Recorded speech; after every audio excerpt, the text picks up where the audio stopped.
Do you know the power you possess as a child of the King of Kings? Do you actually know what it means to be a child of God? Welcome, everyone. Today I'm going to talk to you about something so powerful. What it truly means to walk on this earth as a child of the King. Many believers say they are children of God, but they still live as if they're abandoned or powerless. But the Bible tells us that through Jesus Christ, we are adopted into the family of God. The creator of the universe becomes our Father. Wow. Now think about how this works in the natural world. If a child is born into a family of a king or queen, that child carries authority, privileges, and protection. When the son of a daughter of a monarch enters a room, people recognize who they are connected to. Let me give you an example. Like King Charles III, the current monarch of the United Kingdom. He carries influence simply because of his relationship to the throne. Even when they are not ruling, they still represent the royal family. Their position opens doors and gives them protection and gives them a voice that carries weight. But the authority given to God's children, it supersedes it all. It's an even greater authority. Earthly kings rule over countries and territories, but God is the King of all creation, and the Bible calls him the King of Kings and the Lord of Lords. And that means his kingdom is not limited to one nation or one generation. So when someone becomes a child of God through Jesus Christ, they enter a royal family whose kingdom is eternal.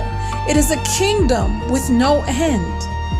What does that mean for how we live on earth? First, the children of the King live with confidence, not fear. A prince doesn't walk through his kingdom wondering if he belongs there. He knows who his father is.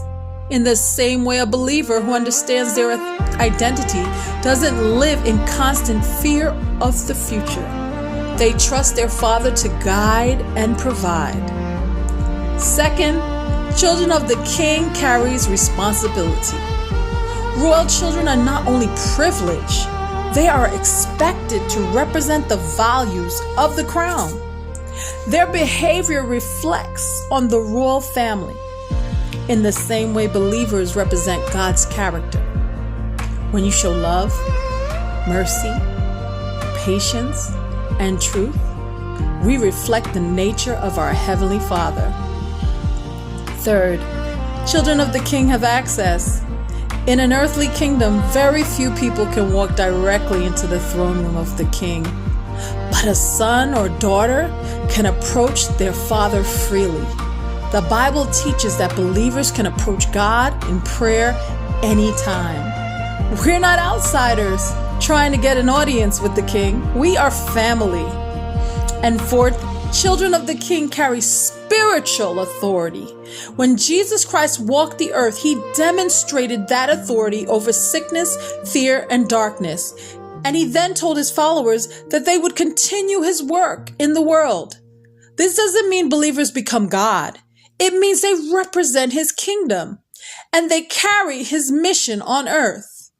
Think about the difference. An earthly prince may influence a nation, but a child of God can influence hearts, bring hope, pray for the healing, and spread light in dark places. The authority of God's kingdom reaches deeper than political powers because it touches the soul. Living as a child of the King also means living with humility. True royalty does not need to prove itself through pride. It walks in quiet confidence. In the same way believers give all glory back to God, every gift, every blessing, every victory comes from him.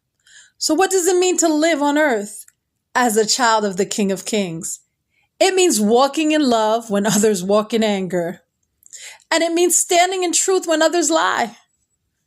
It means carrying peace in the midst of chaos. It means remembering every day that God, our Creator, our Father of the universe, calls you His own.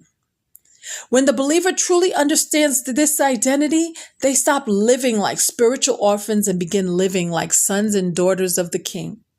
And when the world sees people living with that kind of faith, love, courage, and humility, they begin to see a reflection of the King himself. Remember this truth today. You are not alone on this earth. You are not forgotten, and you are not powerless. You hold authority because you are a child of the King of Kings. God bless you, and may you meditate on this today and every day, and may it begin to reflect in every area of your life that you are a child of the King of Kings.